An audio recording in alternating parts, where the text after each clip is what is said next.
I would like to introduce you to Anne Frank. The 80-year-old man whom you are looking at is most likely Anne Frank.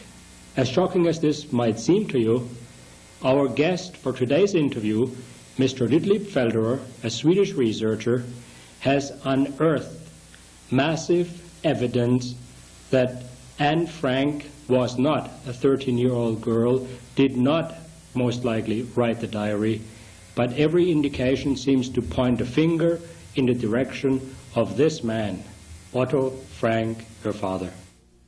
Here is the real Anne Frank, victim most likely of her father's greed, not of the German people. I'm Ernst Zöndel, president of Samizdat Publishers, and I'm going to act as the moderator somewhat today of this interview. I'm holding in my hand the book that Mr. Felderer wrote, and it was published in the United States by the Institute for Historical Review in Torrance, California. The book has become a runaway bestseller, has already seen several printings. There's a German edition just about ready to be published, and also naturally a Swedish edition. The book is entitled Anne Frank's Diary, a Hoax, no question mark. In other words, it's a statement. Anne Frank's Diary, a Hoax, by Ditlev Felderer. Mr. Felderer, I welcome you onto our program. Naturally, Mr. Felderer is a Swedish citizen and is an internationally known researcher. He publishes a number of tracts of a religious nature. He's known as a Bible researcher, and also does on-site research into historical and philosophical topics. He's a Swedish citizen who came to Sweden after the Second World War from a concentration camp in Europe under the Swedish Count Folke Bernadotte's humanitarian relief move to give new homes to 5,000 refugees, largely Jewish, in Sweden. He was educated in Stockholm and wanted to become a lawyer, but instead turned to writing. His material has appeared around the world and in magazines, for instance, such as Reader's Digest. He also circulates internationally, sent forth newsletters in several languages, and the one that I am most familiar with, because I'm one of the recipients and subscribers to it, is called Jewish Information. I met Mr. Felderer 2 months ago in Sweden and decided to interview him then. He is on a North American speaking tour, has just been a guest lecturer at the Institute for Historical Review Historians Conference, Revisionist Historians Conference in Chicago, and he has consented to this interview. To my left is Mr. Eric Thompson, an American writer and intelligence analyst who has contributed material to various intelligence agencies of different countries, especially relating to the use of propaganda by such organizations as Zionists and communists in the politics of the Western world, because it is appreciated by men in government and especially the military that the role of propaganda today is a very powerful one, and I welcome you to our program. And what I will do is I will hold back somewhat today and let Mr. Thompson, who is far more qualified in this field than myself, to kind of question you. And I'd like it to be just a very free-roaming discussions. Let's not get hung up on structure and method and so on. I think that we should have a conversation about this Diary of Anne Frank, your reasons why you say it is a hoax, and I will play devil's advocate, piping in maybe at inopportune moments to ask questions that I think people out in the public generally would like to know about. I just want to mention that you are not the only author that has come to grips with this Diary of Anne Frank, but that Professor Faurisson from France, who is himself an expert, a forensic expert really, in analyzing the content and also the age and the makeup of ancient texts. He is a kind of an archaeologist of literature and text, if you want. He also has subjected the handwriting and the documents of Mr. Frank here and the alleged originals. I think he never was able to see.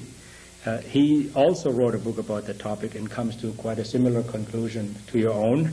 So it seems that this Anne Frank diary that has been translated into 53 languages has, as a spin-off industry, that's almost what it has become, an industry, created immensely wealthy people such as film producers, and the father himself lived in the lap of luxury in Switzerland, and I have heard that he himself apparently generated somewhat in the neighborhood of $10 to $12 million out of his take in the book.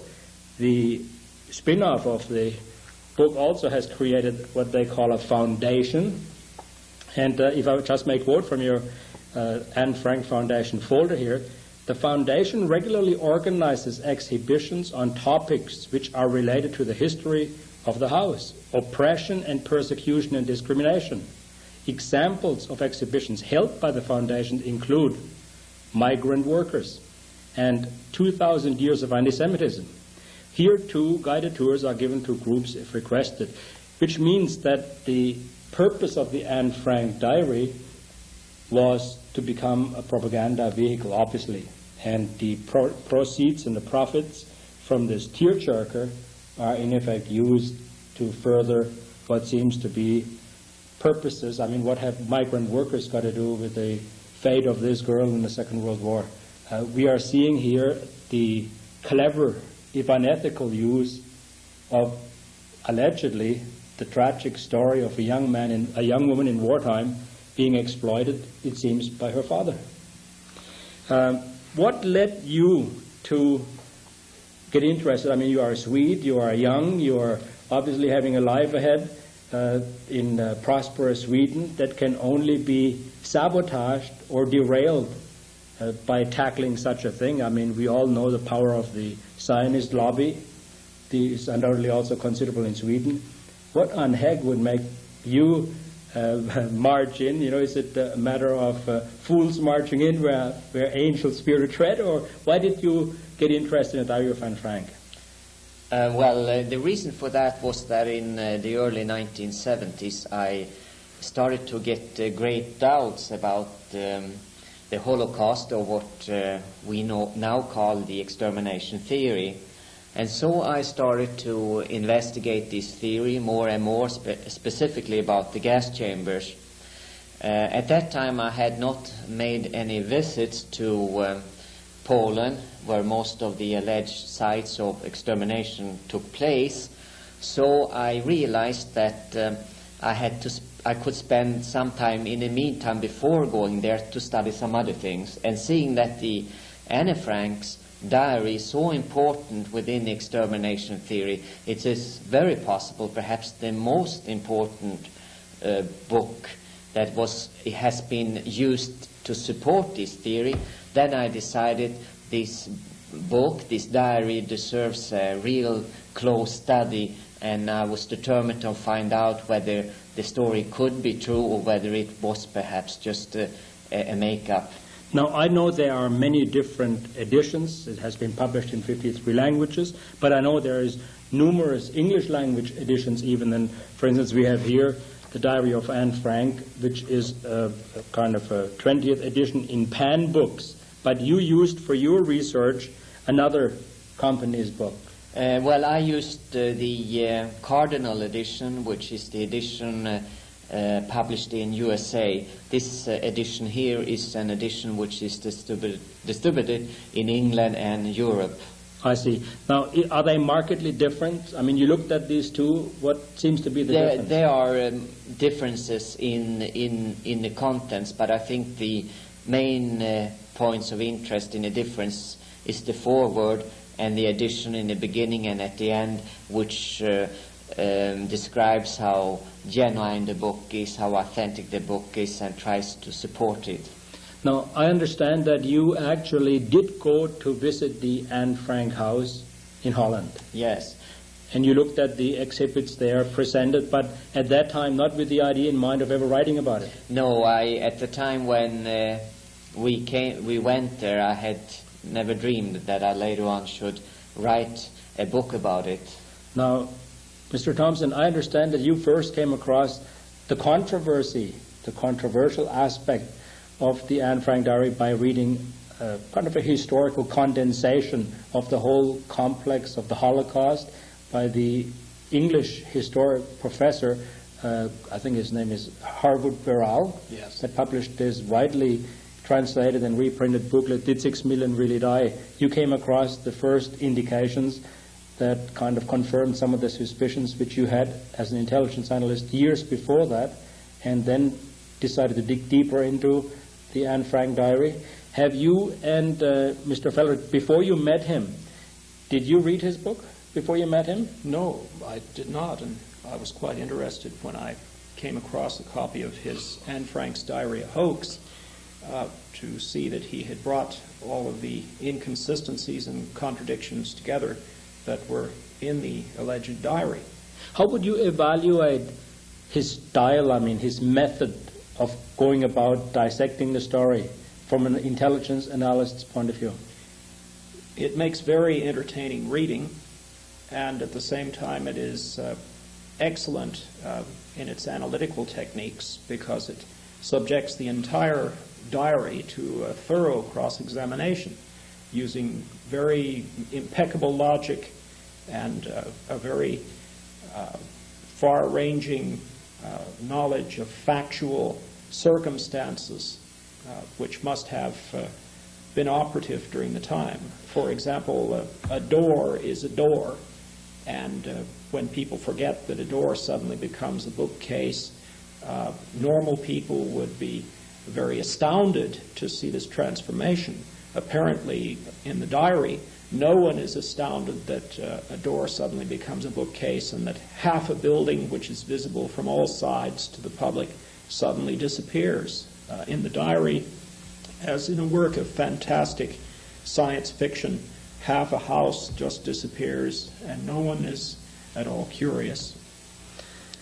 Now, Mr. Felder, obviously you also found these kind of inconsistencies troubling. Is that what finally led you to analyze this book kind of sentence by sentence, chapter by chapter, verse by verse, or was it external influences? I know that you had vast correspondence with the father of Anne Frank, Otto Frank, and also with Meyer Levine, one of the script writers that produced a play. Did you have that correspondence before you wrote the book, or after you wrote the book, or during the time that you wrote the book? Well, most of it was done before I wrote the book, but some of the correspondence continued while I wrote the book, and as a matter of fact it has continued up till now. So this is a research that continues in view of the fact that there are a lot of mysteries surrounding the diary which are still not answered. Now, am I correct in saying and recollecting that Otto Frank actually was quite friendly towards you? He was very friendly in the beginning, and did you ever meet him? No, I never met him. We had our correspondence by means of mail. Unfortunately, he later on died, but by that time I had, of course, already published my book. I also found that, as you perhaps know, Mr. Frank denied me all further correspondence after he found out that I was not 100% loyal to the story. In other words, he never really opened up his original documentation to you?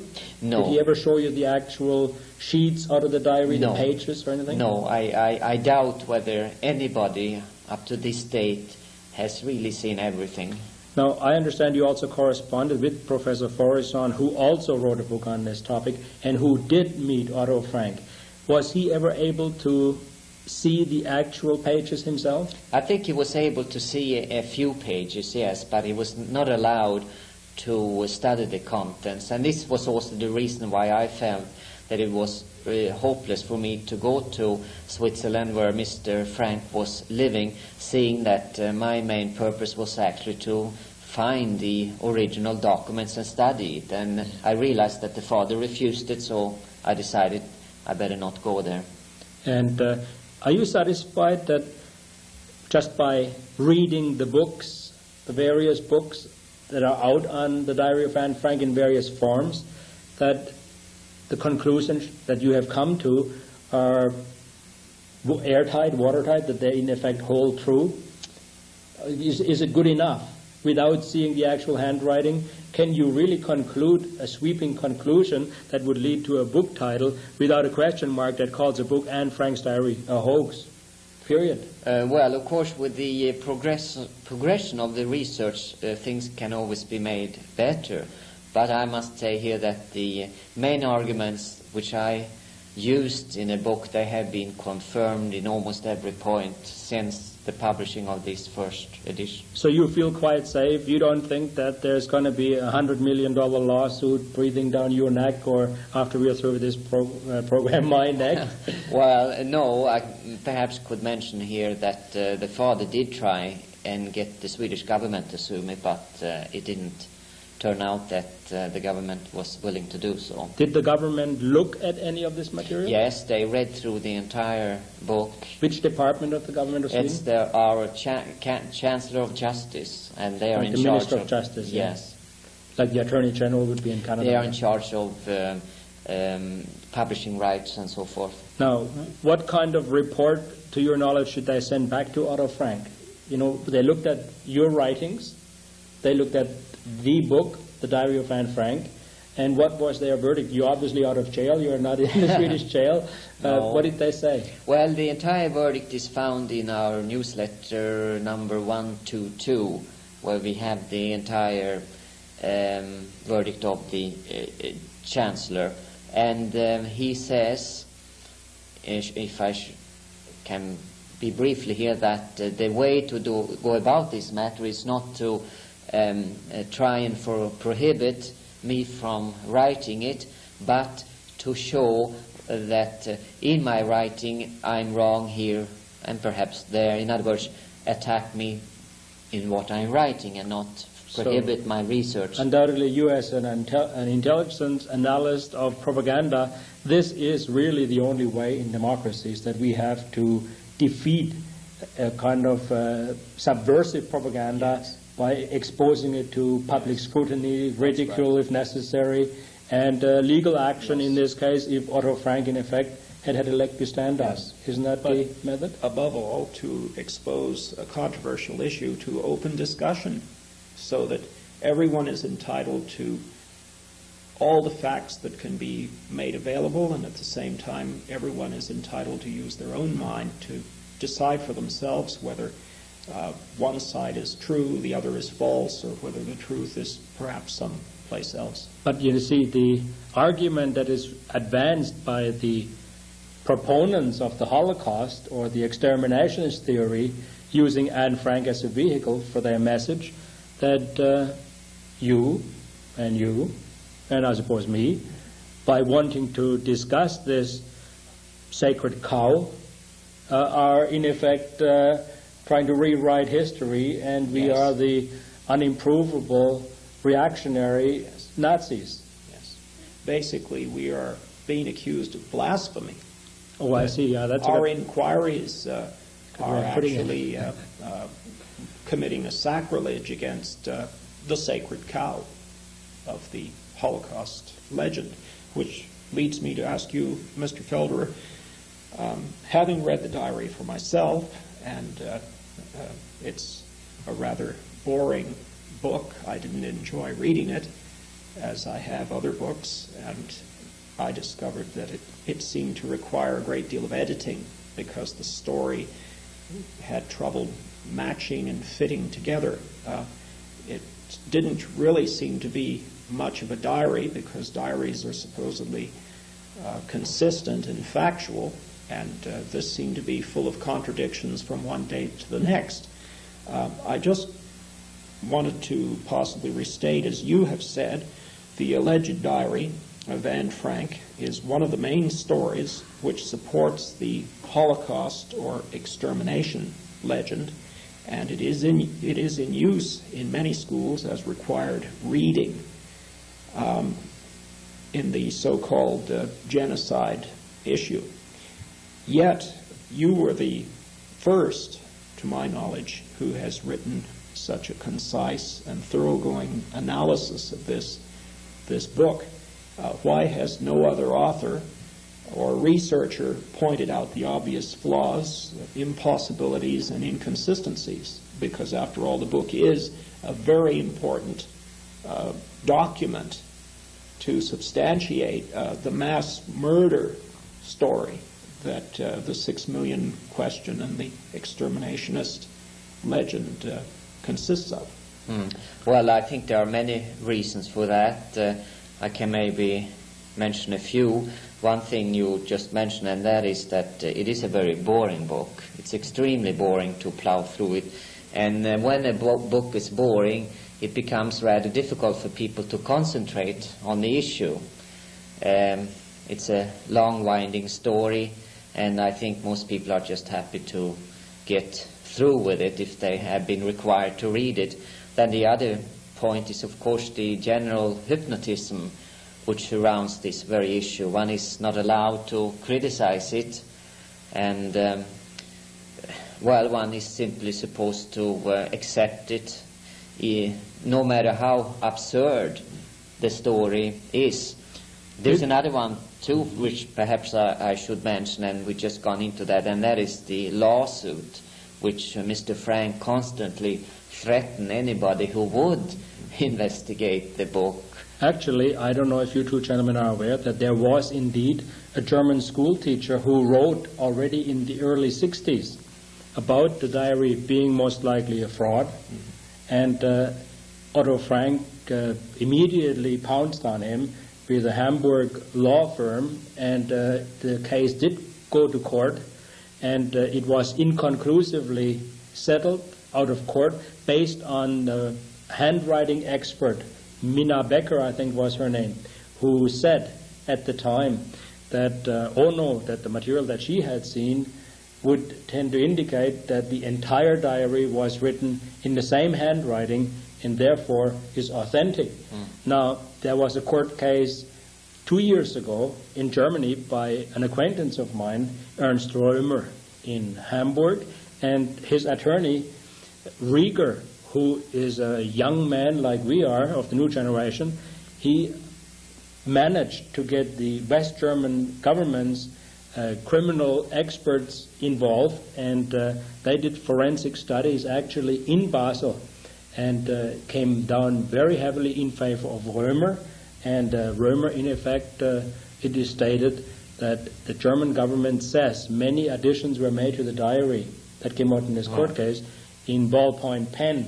Now, since ballpoint pen came only into popular use in the early 50s, if Minna Becker's claim is correct, that the entire manuscript was in the same handwriting by the same person, then that same person must have been alive in 1951-52 using ballpoint pen, which Anne Frank, a little refugee girl hiding in this house in the back alleys of Amsterdam, certainly couldn't have laid her hands on.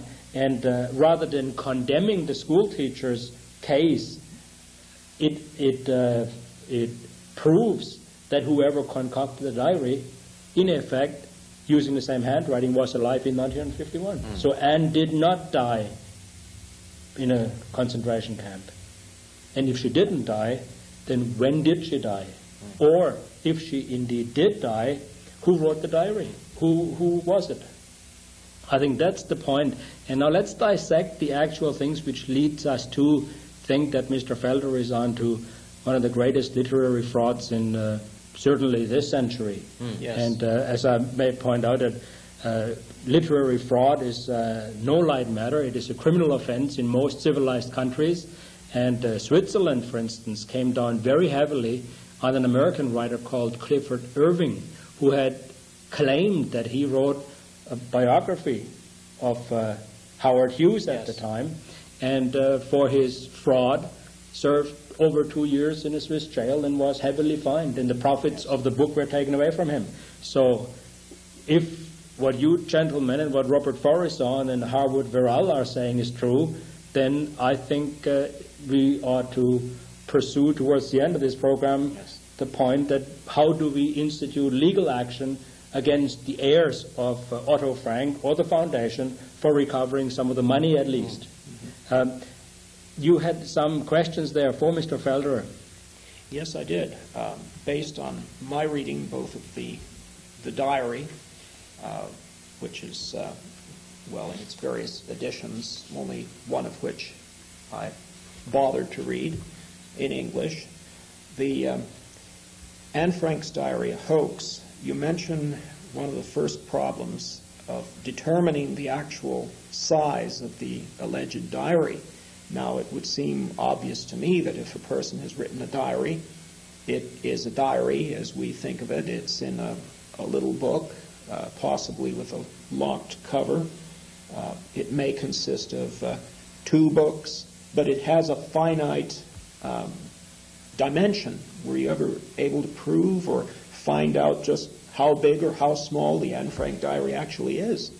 Well, the way I went about it, seeing that I had not access to the files that Mr. Frank kept in, supposedly kept in a bank vault, the only way I could do was to check photographs in various newspapers where Mr. Frank would appear with an alleged diary. And for instance, we have just this picture here, which appear in a Swedish newspaper, and then compare this picture with other pictures which I could see in various advertisements of the Anne Frank house, and perhaps books pertaining to the Anne Frank.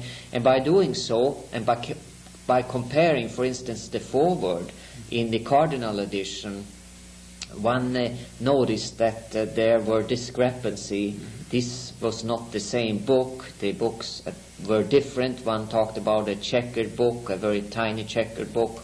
We have this particularly large books with not rounded corners, the cover, and so forth. And so I could see that we must have several books which all pertain to be the authentic diary of Anne Frank. Now, didn't some people involved in the story who lived in the building describe these books, how they looked, that they were with a checkered cover on it, and as you say, had rounded corners? And now we see in the Swedish photograph what he's supposed to purport, he's holding in his hand, has square corners, and is certainly a substantial book. I would estimate with some 400 or 500 pages. Yeah, it is. It's certainly not a schoolgirl's book. So already there is kind of pictorial evidence that there must have been numerous books. Certainly the one he's holding here is more like a company's ledger book. Yes. And not like a child's school book. Yes.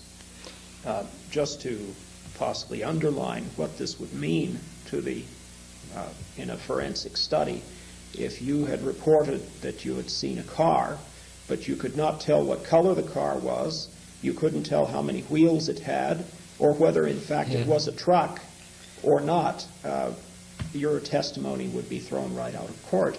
And Mr. Frank apparently cannot describe with any degree of consistency what his daughter's diary actually looks like, or how long it is, or in fact what kind of book it occupies.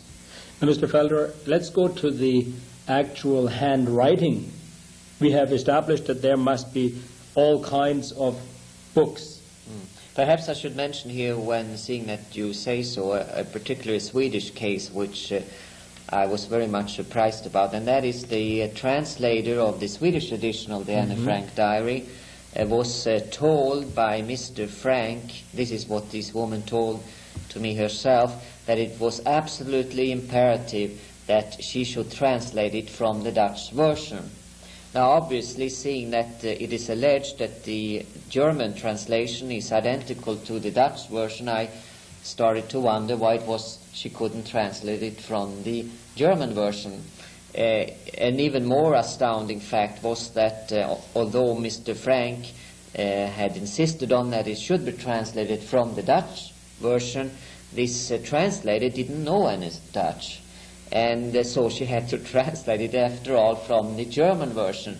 But in our edition of the Swedish publication, it actually says it was translated from the Dutch version, which it was not. So already an inconsistency there. Yes. Now, am I not correct that the woman who translated or okayed or at least proofread and made refinements of the original German translation, took sex passages out of the diary, kind of semi-pornographic passages almost, because she said that the German reading audience would be shocked and offended how a young girl like Anne Frank could be so mature in her sex life, in effect. Is that true? Yes, they were elision of that nature, and Mr. Frank has repeatedly said that the only things that were taken away were portion of advanced sex, which the girl is supposed to have been indulged in.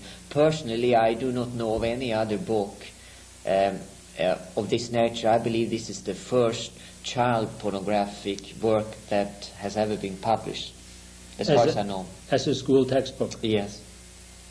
Now, you have more questions there, I see, that you have lined up, Mr. Felder. Well, being sort of an agent for the audience here and hoping that I'm doing a good job for them and asking questions they might have, you mentioned in this book of yours that there were differences between the translations. In other words, these were not actually translations, they were actually separate books alleging to be the Diary of Anne Frank. Yes, correct. And I was just telling to you the case of the Swedish translator here, which translated it from the German and not from the Dutch version. Robert Faurisson has done an excellent work in comparing the various editions, and the study of his writing indicates that portions are completely different. They contradict each other. We have the French version, German version, the Dutch version, and as a matter of fact, there's even two different editions, or at least two different editions of the German version, and they do not read the same either. Now, what are we seeing here? Are we seeing that the translators were given such liberties by Otto Frank to, in effect, write 15 Anne Frank diaries? Because, after all, if large portions of it don't correspond, I always understood it, and I have done translation work myself, that, number one, you can be sued in a court of law for purporting to have a translation of something that is rather important, yes, and then it turns out it's creative writing. Yes. And it certainly is unethical, yes, number two, to state that you have a translation of the original. Yes. What could the possible reason be that these people would rewrite the book? Certainly sections of this book. Well, I think there was the general mishmash that seems to be behind Mr. Frank's work. He doesn't seem to be a man who can particularly concentrate to think ahead of time. He probably thought he would get away with this thing. People would forget about the older edition. There wouldn't be any talks about it. And I suppose he was rather surprised that finally somebody did really start to look into it. Wouldn't it indicate, though, that the book really is being handled or managed by somebody behind the, yes, scenes, in effect, as a vehicle? And as we do in advertising, which is my line of business, we tailor-make ads to a specific targeting group. For instance, I know that in Ebony magazine, some of the kind of hairdressing people, they are selling hair straighteners, yes, or face, yes, skin lighteners and so on. Yes. Whereas amongst the white people in white men's magazines, we are selling suntan cream. Yes. And are we seeing something like this here, that the book is being really tailor-made and targeted for a specific audience? If I can make a statement here, I would say that it's even more serious than that, because a diary is a very specific form of writing.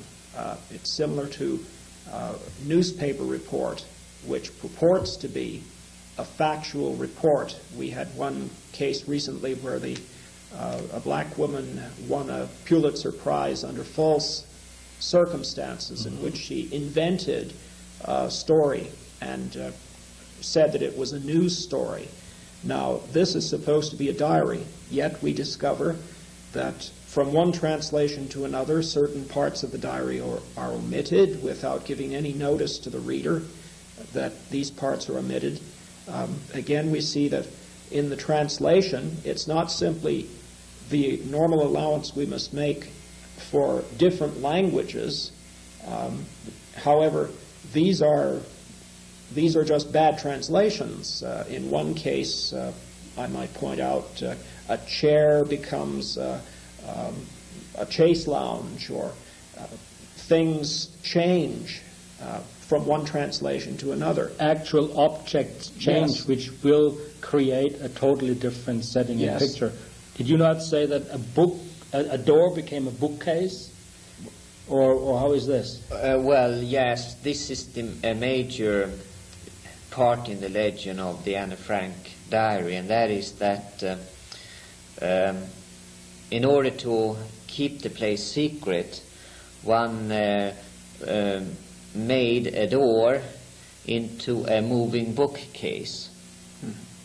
In other words, behind this door, seeing that it was a bookcase, people didn't, the allegation is made, people wouldn't think anybody was living there because there was no door there was just a bookcase. Now, I can relate to that. I know that in Germany, when the Soviets came in to invade Germany, that many fathers or husbands, in effect, did create false fronts on rooms and stuff like Yes. that to hide their wives or girls behind.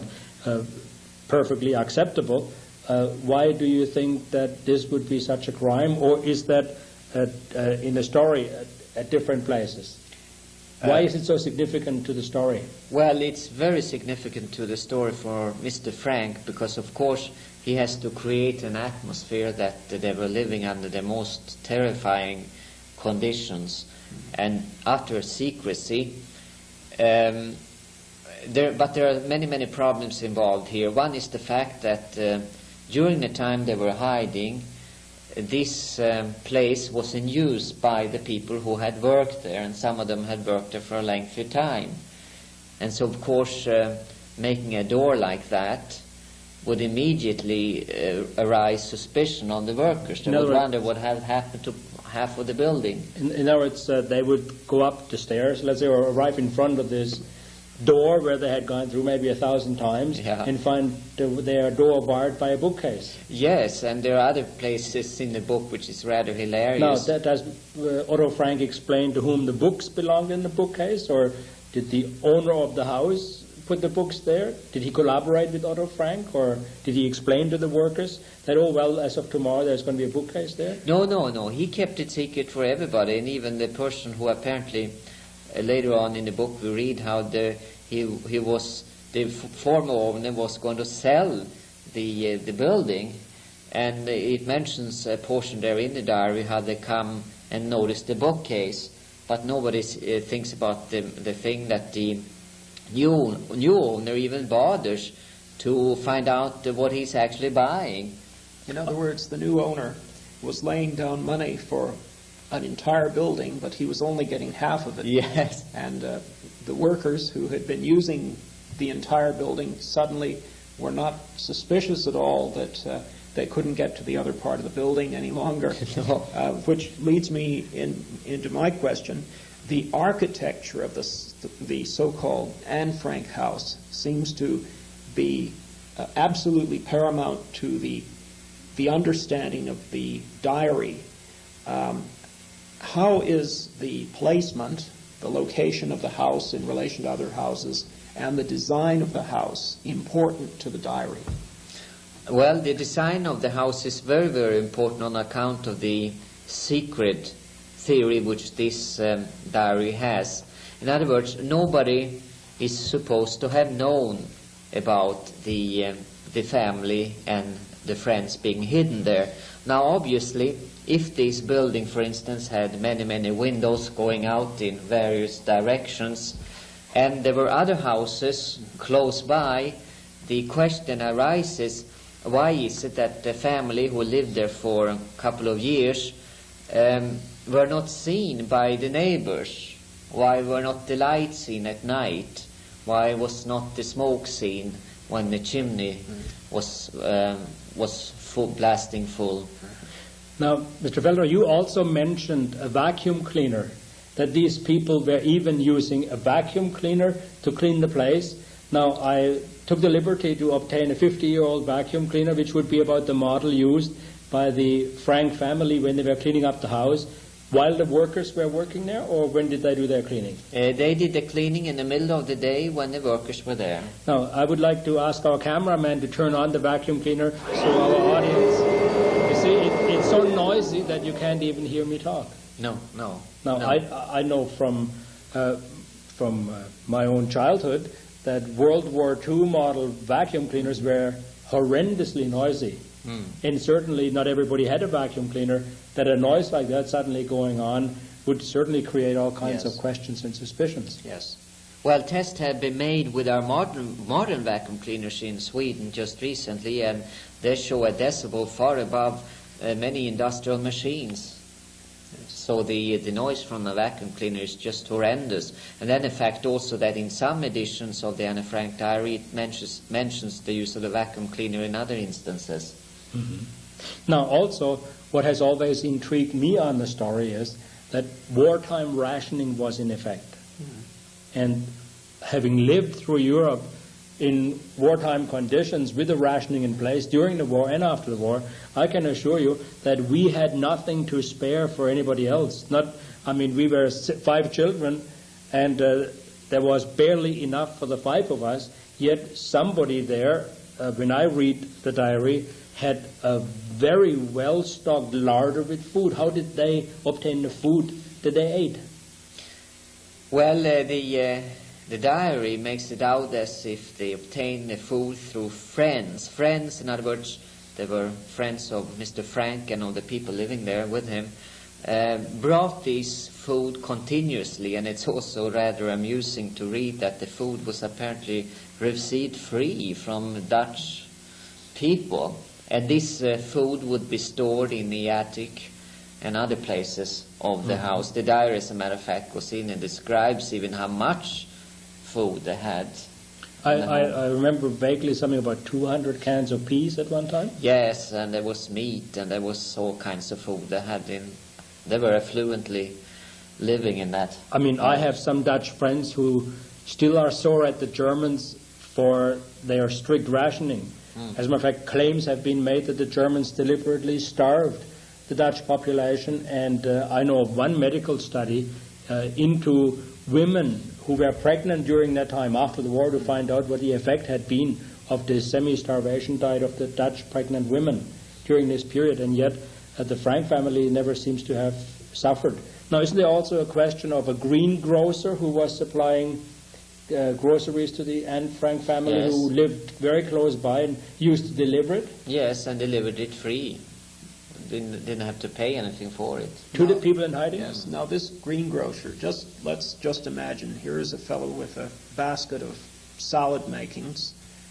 When would he arrive to do this delivery? In the middle of the night? Possibly breaking curfew? Yeah, that's a very good question. During the day when all the workers were there, and suddenly this man appears on the premises and he's wandering around with this basket of Entering the of part greens. of the house behind the Yes, bookcase. suddenly disappears behind a bookcase. Yeah. Wouldn't this attract Oh, suspicion? we certainly, and again, there's another amusing part where they actually mention about a dental drill being Yes. brought into the house. Yes. One certainly wonders. They knew that the houses were raided, and searched for contraband. And so one certainly wonders what the raiders would have thought if they saw in a house which is supposed to be a building where spices were stored. They Yes. suddenly find a dental drill. Yes. Now, I was astonished in reading the diary that the family was, in effect, listening to the BBC London. They had a radio Yes. that they were listening to Yes. serious music. Without earphones. Yeah, the radio was on, and it apparently was a very powerful radio because it was able to pick up the BBC. Yes.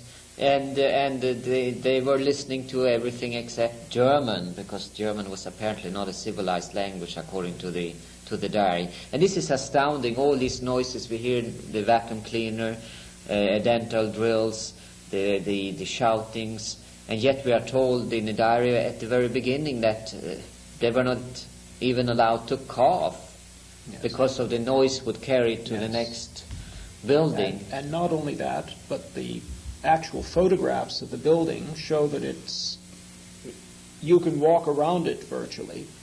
There's no secret to the building. No. It can be seen from all sides. People live all around it, and it has windows on all sides, so you can virtually see through it.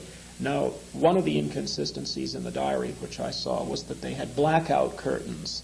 So suddenly, a building which is supposedly unoccupied during the night suddenly has blackout curtains put on it. No one can see through it. Good point. Yeah. And yet, at the same time, the writer of this diary claims that the moonlight reveals very clearly. So if the blackout curtains were in place, the moonlight couldn't get through. And if the moonlight is getting through, the blackout curtains Yeah. couldn't have been in place. So here is another one of these absurd contradictions. But the point that I would like to make is that in the neighborhood during wartime, where saboteurs are suspected and things like this, not one of the many neighbors would be at all suspicious about the strange alterations going on to this house. I mean, yeah, if nobody knew, then it could also have been a kind of a secret Nazi factory, if you want to, Exactly. or a communist factory, Sure. Certainly. or a Dutch fascist place. Certainly. And I mean, I know that in Germany, the whole populace was constantly kind of asked by the government to report any strange doings and stuff like this, because pilots would have been shot down and Yes. would be hiding and so on. So people could earn extra food rations by finding Certainly. something like that. Now, isn't there also a case of library books being taken out of the library or something? Or am I Yes, mistaken? they borrowed library. I mean, they borrowed books at the library.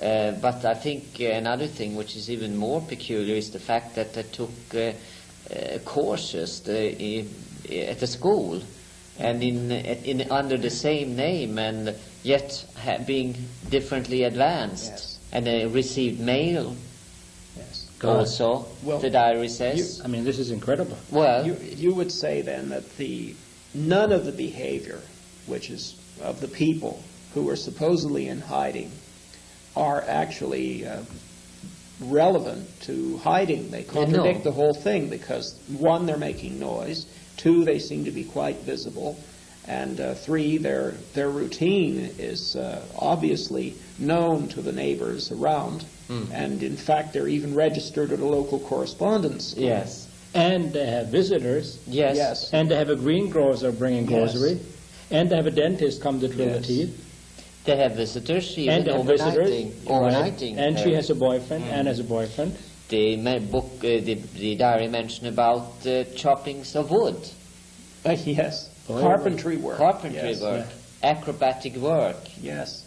Jumping about around, in other words, jumping yeah. around, and how Arguments and shouting matches. yes, and how one of the members continuously go around the house and so forth. Now, let me be devil's advocate here for a minute. Could it be that you read this Cardinal edition and that this is maybe an unauthorized edition? No, the edition is authorized by Mr. Frank. And as a matter of fact, the Cardinal edition is the edition where the diary was sold in the greatest number. I see. The American edition is the largest number of books where the diary in which You the know, diary was sold. not being an expert in texts or an intelligence analyst, just a guy with common sense, what gets to me is I have to go through, just mountains of red tape of plans drawn up by draftsmen and architects if I want to put a garage under my building.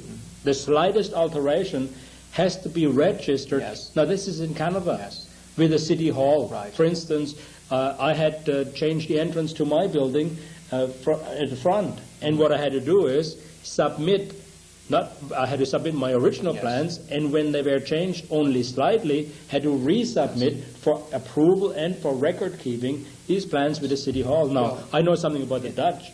they are at least as bad as the Yes. Canadians, if not like typical Europeans, where you can't breathe without Yeah. needing a government farm. Even more important, the inspection of factory premises in time of war for fire prevention. Right. The fire inspectors would, of course, know how big the building was because they could see it. And Every they would entrance. certainly wonder why they couldn't find out what was being stored in a full half of the building. Furthermore, we hear about all this tobacco smoking going on in a spice warehouse, which is very destructive to the spices. So you would really be putting the spice warehouse out of business by polluting it with all this tobacco smoke. So again, we see the impossibilities of Now, this book. in summation then, could we say this, that here we have a family, if we believe the diary, where a 13-year-old girl already writes about the German language being a non-civilized language. She talks about a sex life which really only most adults experience. They take all these courses. What we are really seeing spread before us seems to be people living a fairly normal life under fairly normal circumstances. That they shout at one another when they get angry with one another. They laugh at one another. They have guests in. She has a boyfriend in. They want to make love. They jump around with the acrobatics, as you say. They do carpentry work. The woman cleans the house with a powerful vacuum cleaner. They listen to BBC London. All this is not the kind of behavior of somebody who's hiding. No, they must So- have washed their clothes also. Right. So what the diary really reports is the life, most likely, of a fairly well-to-do Jewish family in the heart of Amsterdam during Yes. wartime Europe. Well, they were exceedingly well off, as I told Mr. Felderer beforehand. In the United States, people with vacuum cleaners, especially during the war, were considered quite Upper well-to-do. crust, yeah. And most people didn't really purchase vacuum cleaners until the mid-50s. So let's look at it this way. We have that they have lived basically really a normal life. Well, I think a luxurious life. Yes. Well, As a okay, matter of let's fact, say a normally luxurious life. For wartime. For wartime. I think most people.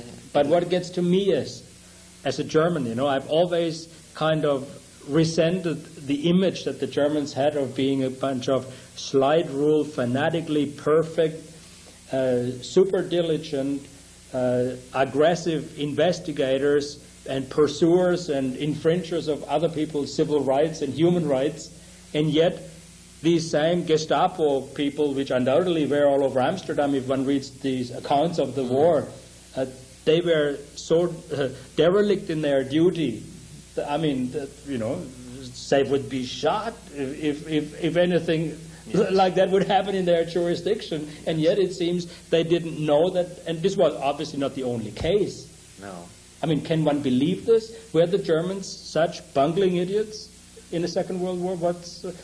How could they run Europe like clockwork and make every extermination train run on time, Yes. and yet overlook this?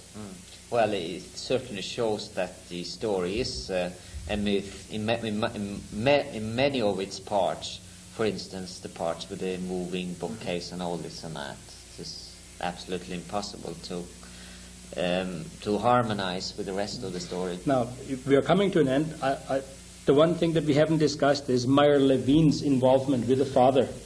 Now, you had correspondence with him. Now, Meyer Levin is a Jew, we know, a well-known Jew. The father commissioned him to write a play?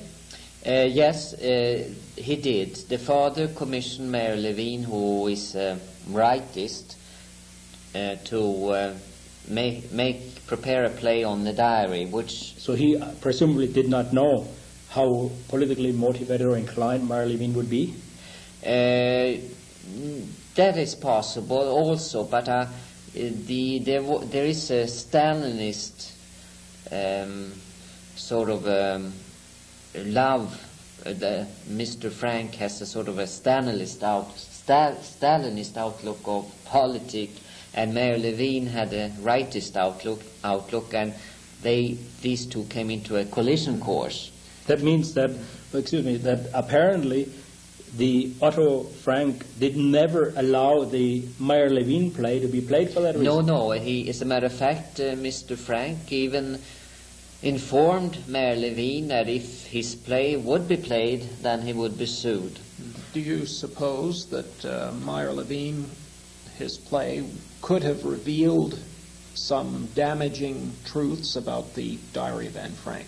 Yes, there were certain portions in the in Meyer-Levin's work which Mr. Frank and his friends felt were not appropriate, and so Mr. Frank gave the job over to Goodrich and Hackett. Yeah.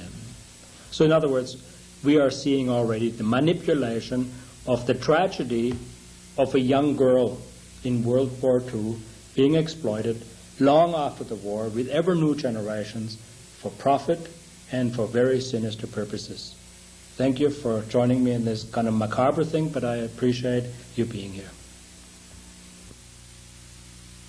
If we are to believe what is written in the Anne Frank book, we would see the entrance, the secret entrance to the secret annex, here concealed by a movable bookcase. Here is the movable bookcase. It contains file folders, popular in Europe. Above it is the map. Now, on the right-hand side, we see that bookcase turned over to reveal the stairs behind it in the door. You can just barely see the spines of these file folders here. That is the thickness of the fake door. Here is the stair leading up to the area where the Frank family supposedly hid out all this time. Now, if we examine the bookcase closely, we will see that the wood is made of wooden planks at least 3/4 of an inch thick. If you look at this here, and you see it here in close-up, very sturdily built. Now that secret bookcase, that door with all the hinges, the carpentry work, had to be done in secret. All the hammering, all the nailing. Nobody supposedly realized that here is something that went on. Also, the employees of this office, where they had the spices, for years they would have come up these stairs and gone up further into the annex. Suddenly they got a bookcase there, and we are asked to believe that nobody of all these employees asked any questions and was in the least curious. The same thing must be asked of the man who bought the building. He never looked at the plans, it seems, never realized that he had far more space in this house which he bought than he actually was allowed to see. Here now a view of the Prinsengracht Canal, which is the canal that the Anne Frank office building looked down on. And it's interesting, this canal is one of the busiest canals in all of Holland and certainly all of Amsterdam, and yet these huge windows which Anne talked about having looked out of these windows, overseeing vast areas of Amsterdam, marveling at the clear blue sky and at the sunshine, would certainly think that one could see a girl standing in those windows. One should think that. And yet, in all the years that they hid there, apparently nobody saw her. Here now an aerial view of the building at 263 Prinsengracht, a picturesque building typical of the old Amsterdam. It is surrounded by the buildings of the same type, visible from everywhere, especially from the tower of the Westkirk Church. Picture number 1, in the picture as number 1, the Westkirk Church. Number 2, the Anne Frank home as it is today. 3, house number 265, the annex with the black roof.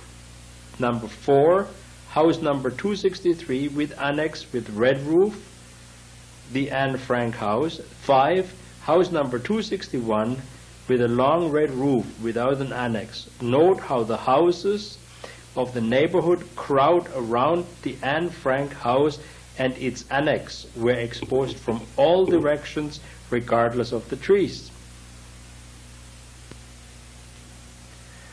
Here a map, a road map of the core of Amsterdam as it was in 1943-44. You can clearly see what a busy place in the core of this very busy metropolis 263 Prinsengracht Street really was.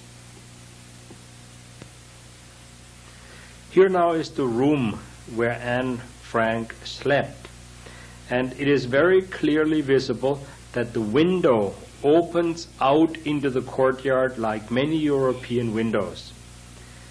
Now that means that at any time when she talks in her book that the window was open, that she could see blue skies and the fresh air coming in and so on, somebody from across the street or across the house, very clearly visible at a very short distance away, could certainly see this young girl in broad daylight, because she could not look out, since we know from her own story that the windows were covered with cloth against air raids and so on.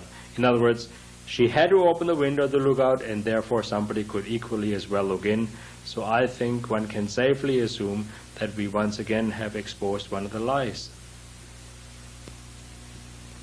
The handwriting of Anne Frank is very interesting in that she must be the only person in the whole world that regressed from a mature handwriting to a childlike handwriting. The top handwriting is allegedly from the 12th June 1942, the bottom one from the 10th October 1942. And yet the top one is of a very much more mature person than the childlike handwriting on the bottom. Now it is interesting that German forensic experts of the forensic lab of the Bundeskriminalamt, which is like the German FBI, examined the handwriting and the paper and the ink of Anne Frank's, as allegedly the diary was made up from, and we want to examine those documents now as the next sequence. Here is the West German forensic section of the Bundeskriminalamt, which is tantamount to the German FBI. Document number KT41-2404, diagonal-79. Stamped 11th June 1980. Attorney J. Rieger. The document is dated the 28th of May 1980. In other words, that is when the examination of the diary of Anne Frank had taken place by these police experts. They went to Switzerland and examined diary number 1, diary number 2, diary number 3, and 312 loose sheets of papers comprising a collection, a manuscript collection, it says here. And what they found out was very simply this, that the diary was written in many parts in ballpoint pen. Now, ballpoint pen, interestingly enough, did not become popularly available until 1950, 1951. Yet, the manuscript collection, the loose sheets, for instance, were already dated the 20th of June 1942. Diary number 1 was dated 12th June 1942. Diary number 2 was dated 22nd of December 1943 to 17th of April 1944. And diary number 3 was dated from the 17th of April 1944 to the 1st of August 1944. Therefore, the girl, if she wrote it, couldn't have written it in ballpoint pen. We also have a handwriting analysis by a German court-approved graphoanalyst, and Mina Becker was her name, from Hamburg, and she had determined already in 1960 that the handwriting of all the manuscripts and the diaries were the same. One and the same person had in effect written the diary of Anne Frank. So if it was written in ballpoint pen, as the Bundeskriminalamt found out, then it certainly cannot have been written by one and the same person if Anne Frank died, as is alleged, in the German concentration camp while the Nazis were still running Germany, because after all, the Nazi government was defeated in 1945, 8th of May, not in 1951.